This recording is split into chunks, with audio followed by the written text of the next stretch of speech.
Hi guys, welcome back. Most of you have been online, took the test. A couple of you haven't.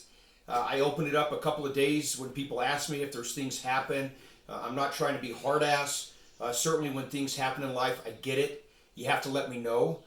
Without letting me know, the test is meant to open and close. Clearly it's much easier than if you were taking the test in a classroom because you get to use the notes. Most of the grades are pretty damn good. Which is expected when you can use your notes and you can look at the book. So for those of you that didn't take the test, sorry.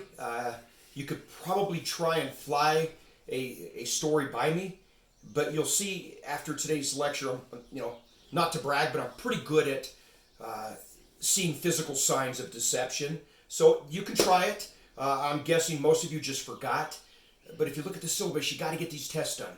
So enough said. I'm not going to harp on that. Going forward, we've got two tests left. Test number 3, I'm probably going to do the same thing, load it up Friday. It will only be on chapters 6 and 7. So we'll talk about, how do we get evidence? How do we obtain evidence other than what we get in a crime scene? Chapter 6 kind of touches on that. And then 7, how do we arrest suspects? Let me first start by saying that clearly teaching criminal justice in today's days with the events happening, I certainly want to tread lightly. I want to be honest and tell you that there are many things in criminal justice that do need to change. And as we talk about the concept today of interview and interrogation, absolutely, through education myself, and I'll credit a lot of that with Dr. Steve Barney. For those of you that haven't taken a class from him, psychology professor, amazing, awesome. Take a class. It wasn't until he asked me to be part of together we taught a class for a summer session of a bunch of students because he is an expert in the read, interview, and interrogation from a perspective of a psychologist and understanding the problems with it and how we elicit false confessions. I wasn't aware of all of that because honestly, I have been taught by police departments. I've taken the beginning class of read interrogation, the advanced class. So certainly it's one-dimensional. I'm taught how to get, interviews from people. I understand that there's a lot of problems. Clearly, and this is a test question, when we start to identify reasons that people have been put into prison and that have been identified as a suspect when they didn't do the crime, the number one is clearly that eyewitness testimony is horrible. It's at no fault of the person that's the victim, but we have learned over time that if we just go on eyewitness testimony, a lot of times that person is not confident, we're not certain, and we've convicted a lot of people based on the victim saying it's this person when in fact it wasn't. Second to that, clearly the methods that we train police officers, I was trained with the read, interview, and interrogation skills, it can elicit false confessions for a lot of different reasons. If this is something that you're really interested, Steve Barney teaches a class on this. A lot of reasons why people would admit to something that they didn't do, things that I wasn't aware of. So moving forward, especially with everything that's happening out there today in the world, clearly this is one of those things that we do need to train police officers to be aware that there are problems with the way we train to get confessions, but understand. And again, this is a test question. So again, if you're keeping notes, after the crime scene has come down, remember, a bad event has happened. We have victims, and we're trying to do the best thing for victims that we can. Find the bad guy. After the crime scene comes down, we only have 3 ways in order to get evidence. The first of that is we're going to scour over all documents, all police reports, everything that we can. We're going to look into everything that's happening in a community. We're going to search internet. We're going to do as much searching and scouring of all the crimes that have occurred in an area to try and find, is there correlation? We're going to be looking at crime reports, trying to find modes of operation. Remember, modus operandi. We're trying to see if we can touch and say, wait, this looks very similar to what we've got going there. So the number one thing we do is we scour documents, police reports, we get online, we do as much research as we can to find evidence that we didn't previously have. Second thing, as a detective and as an investigator, you're going to be questioning many, many witnesses. People that were not the suspects and people that are not the victims. There's those people in the middle. There could be hundreds of potential witnesses to a crime. And I expect as an investigator, you're going to do your best to try and get every piece of information from those individuals. And now we're going to talk about the problem with read, interview, and interrogation. The third level that we go to is when we do develop a suspect. We clearly understand that in many cases, especially with crimes such as sexual assault, when the only people that were there in that room were the victim and the suspect. Many times like this, when we don't have a lot of evidence to go on, an interview and an interrogation are extremely important. For the most part, I want you to understand this. Most people that commit crimes, they do want to confess. I think it's a myth in thinking that most people that do bad things want to cover it up, hide it, and just want to get away with it. They don't. Most people that commit crimes, it was a bad day, it was a bad moment, things happened, they're feeling very sick, upset inside, and most really want to get it off their shoulders. And having said that, if you're good at communication skills, if you're good at looking at physical signs of deception, a lot of times you can get in these interviews and realize this person's uncomfortable. Now keep in mind, I'm well aware there are many people that that are uncomfortable around the police. This is where we get into trouble. So when we start to train police officers to be looking for signs of deception, for signs that these physical signs, this body language, when people are uncomfortable, there are a lot of people in our communities, in our lives, that have never had a good experience with cops. They're afraid of cops. So because of that alone, the minute they walk into an interview room, they're going to be nervous. If they're nervous because of the way that they've been treated by law enforcement, they might be showing signs of what we think as physical signs of deception when it's nothing more than they're just afraid, they're scared. So again, like everything that we talk about as a good investigator, you have to also be aware that just because someone's nervous in an interview room doesn't make them guilty. And for a lot of reasons, people that are so afraid of the police will confess to crimes because they are believed and taught, they are taught that if you just cooperate, you'll have minor punishment as opposed to anything else. So they just confess to something that they didn't do.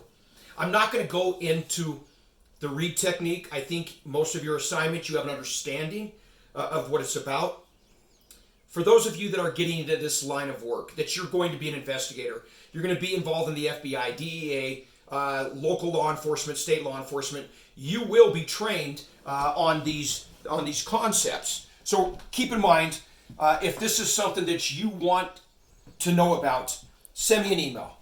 I'd be happy to sit down with you and give you an understanding specifically of the training that you're going to get, what we expect to see from someone who's being deceptive. And the thing that I want you to understand is, over the years, I've been pretty good at seeing people that are very uncomfortable. For whatever reason, my presence makes them uncomfortable. I tell a story that one time I was visiting a friend that was an employee of a high school. And when I'm talking to this person on the side of the road in my police car and uniform, just talking to him, I knew him. Their teenager came out, and when they saw me, I could see clearly that this teenager was uncomfortable at my presence. Remember that most of what we do in conversation in life, it's very little to do with what someone says. 65% of what our communication is nonverbal, what your body is telling me. You know, people speak at about 125 words a minute. You can take in much more information. So if you get good at understanding, I mean, mothers can do this with their kids. They know when their kids are lying. In this particular case, the story I'm telling you about, this kid came out, clearly he was uncomfortable. At one point, so at some point, I made the comment to him as he walks out. I go, well, do you want to tell your mom, or am I going to tell your mom? At that point, the person decided to confess to something that they had done, thinking that I was aware of it, which I wasn't, and I left. I looked at the mom, I laughed, I said, I'll let you take care of this. But it shows you that if you're good at reading body language when you're interviewing people, you can key on things. I can tell you, I understand the errors that we have done and the false confession probabilities. Certainly Steve Barney will show you all the different case studies that we have got false confession. It exists. But I'll also tell you there have been times that I've been able to get people because you build that rapport. It's not like TV. We're not beating anybody up.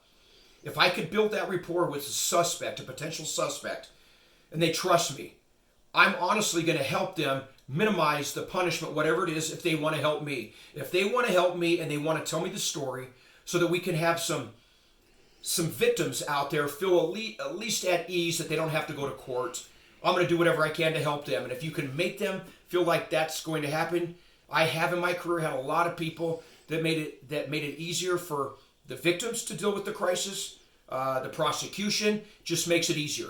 If I'm going to hire you into a bureau, detective bureau, whether it's robbery, homicide, burglary, property, I want you to have good communication skills, and this is critical when talking to people. I want you to be able to look for those physical signs of deception. And we're going to kind of leave it at that because I'm not going to get into the specifics because, yes, there are a lot of problems with this. And like many things right now today, we have to start looking, how do we train police officers?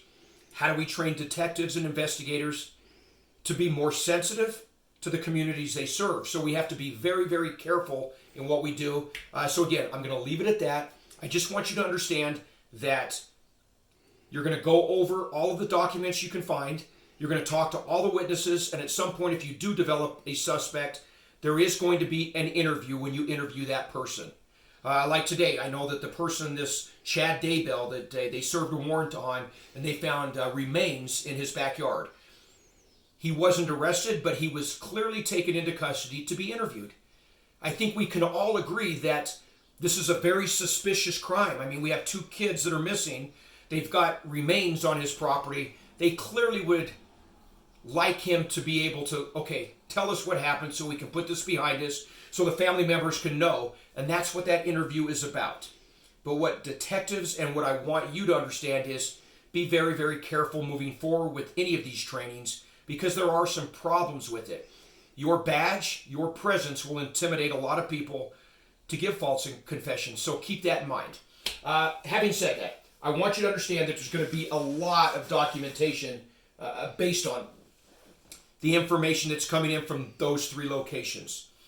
The next thing I want to talk about is because I can tell you that cops are really not that smart. As much as we want to act like we're all Sherlock Holmes, we're not. The majority of cases that I was able to solve came from one thing and one thing alone, and that was my ability to develop informants. Next time I'm going to talk about informants, just like interview and interrogation. A lot of people out there think that law enforcement and detectives should not use informants. But if we don't, I can tell you that the majority of police work is solved based on people telling me information. If I'm good at developing informants, and we'll talk about why do people work with the police. It's not that they like us. There's a lot of reasons. But they give us information that we didn't have before that lead us to suspects. So when we start talking about making victims whole again, and that's the goal here, people, remember, as much as I would like to say that there's not victims out there, there are people that are killed, there are people that are sexually assaulted and robbed, and ultimately I want to make them feel better about what happened. So getting information from an informant, very controversial, but very, very important. And if we take that tool away, it's going to be much more difficult to solve crimes. So now it gives you a taste of how do we do it with the 3 areas we talked about. Next time we're going to talk about informants.